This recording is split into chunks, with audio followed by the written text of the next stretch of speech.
Hey folks, in this episode I'm going to be showing you how to make these grime detailing masks here. We're going to create 2 masks. Each mask will add its own unique weathering effect to your models. So without further ado, let's get to it. Open up Blender. This is my scene here. It's my demo scene. I've got Suzanne the monkey with a subdivision surface at level 2. I've applied the subdivision surface, and this wall was created with the extra objects add-on, which you can download for free. I'll just show you how to enable that add-on if you're interested in the wall factory from Blender. So we're going to go to Edit, Preferences, and under System you're going to click this box here where it says Allow Online Access. You then go to Get Extensions and then search for Extra, and then install the Extra Mesh Objects add-on here. Then go to Add-ons and then search for Extra, and then just ensure that Extra Mesh Objects is enabled.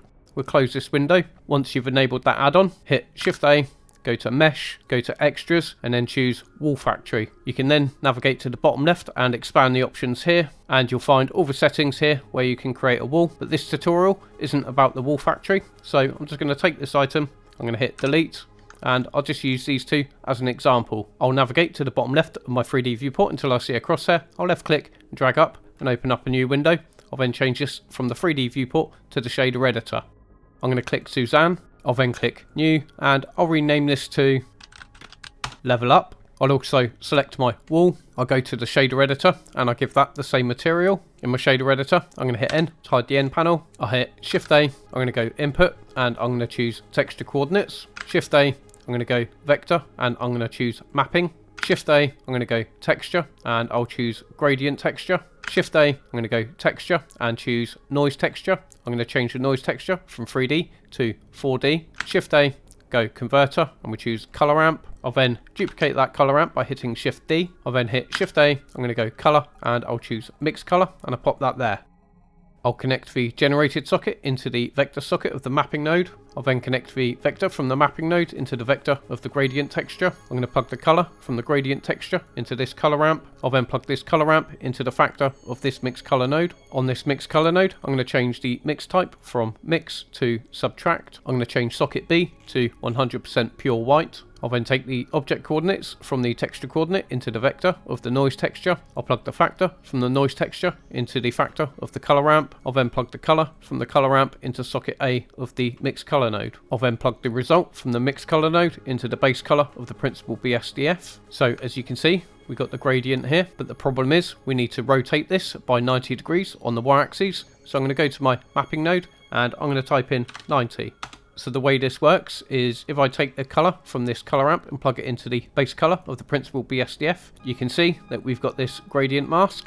And if we subtract that with a noise texture, we get this effect here. And to give this a bit more detail on my noise texture, I'm going to set the detail to 8. I'm going to set the roughness to 0.75. And this noise texture element just breaks up the uniform of the gradient. And now we can adjust the color ramps to suit our needs. So maybe I'll just keep it around there for now. For this top color ramp, I'm going to change the interpolation type from linear to B-spline. I'll then drag this flag across. I'll drag this one across to around about there perhaps. Maybe a bit less. Maybe I'll drag this black flag across. And just adjust these flags until you've got a nice result. I'm going to go with something like that. I'll then box select all of these nodes here. I'll hit F to add them in a frame. And I'll rename this frame to Ground Grime. I'll just drag this over to here.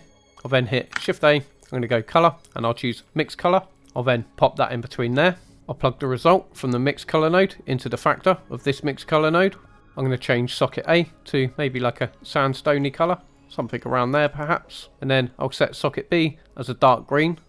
And I'm also going to change the mix type from mix to multiply. And from here, we can adjust the flags on these color ramps. Okay, as you can see, we've got a nice bit of grime going on there. So that's the first mask. We can crack on with the second mask now to create the drip streak effects. That's easy enough. So I'm just going to box select all of these nodes here, including the frame. I'm going to hit Shift D to duplicate and I'll pop these down here. I'll click the frame, so the frame's selected. I'm going to hit F2 and I'm going to rename this to Drip Streaks. I'll then disconnect this mix color node. I'll just drag this over to here. Maybe I'll select the principal BSDF. I'm going to hit G, just bring it down here for now. I'll then plug the result from this mix color into the base color of the principal BSDF. So we just need to make a couple of tweaks to this for it to work. So I'm going to zoom in to this top color ramp. I'm going to click this arrow button and I'll click flip color ramp. So now the mask is at the top, and maybe I'll just drag this white flag up a bit to around about there. I'll then hit Shift A. I'm going to go vector and I'm going to choose mapping, and I'll pop that in between the texture coordinate and the noise texture node. Just drag this down, and for this noise texture I'm going to set the scale to 2.5. I'll then hit Shift A. I'm going to go converter and I'll choose combine XYZ, and I'll pop that down here. For the X and Y I'm going to set this to 1, and for the Z I'm going to set this to 0.25. I'll then plug the vector from this combine XYZ into the scale of the mapping node. And now we've got these streaks here. I'll then navigate to these color ramps. Just drag this black flag all the way across to around about there. Maybe drag the white flag across. Just keep playing with these flags here until you've got a result that you like. I think I'm going to go with something around there. Okay, I'm happy with those values. If you want it to be a bit more streaky on this combine XYZ, we're just going to adjust the Z value. And the lower the number, the more streaky it will be. I found values between 0.15 and 0.25 are pretty good. So now we just need to combine this. So I've plugged the result from this mixed color node back into the base color of the principal BSDF. I'll then select that mixed color node. I'm going to hit Shift D and I'll pop it in between there. I'll then connect the result from this mixed color node into the factor of this mixed color node. And now we should have our streaks appearing. Excellent. Maybe for these streaks I can make them a bit darker. Maybe I'll set this one to a bit darker, something around there. And we can now fine tune these color ramps.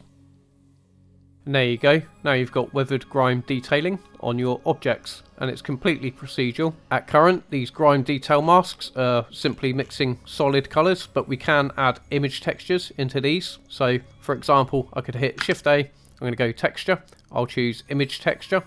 I'll just pop that here for the minute. I'll then click open. I'll navigate to an image texture. I'll just select an image texture. I'll click open. I'll then connect that image into socket A, for example. I haven't got a UV map on this, so I'm just going to change this from flat to box. And with the image texture selected, I'm going to hit Control T just to add a mapping node. I'll then change it from UV to object. And now we've got the image texture on there. Just increase the roughness. Maybe I can change the scale to 0.5. So that's one texture. And then for this swatch, for example, you could plug in a mold / lichen image texture. And then maybe for this swatch here, you could plug in like a mold or a moss image texture, or possibly even mix both. These masks are really powerful, especially if you combine them with image textures. You can even use them to mix shaders. So you could have one principled BSDF with a set of PBR textures, such as normal, displacement, roughness, etc. You'd then have another one with a different material. And to mix the two shaders together, you just hit Shift A, go shader, choose mix shader, pop that in between there, pop this one in the bottom socket, and then use your masks as the factor. I'll just hit Control Z to undo that. When you finish making your masks, go to File, Save As, and I'm going to save my project as like and subscribe. Thanks folks, you absolute legends, and then click Save As. Join me on Patreon as a free member and you'll have access to this file alongside other Blender files from previous tutorials. That's the tutorial in a nutshell. I hope you found this useful. If you did, please click like and subscribe. It really helps my channel. Have a great day, level up, and thanks for watching.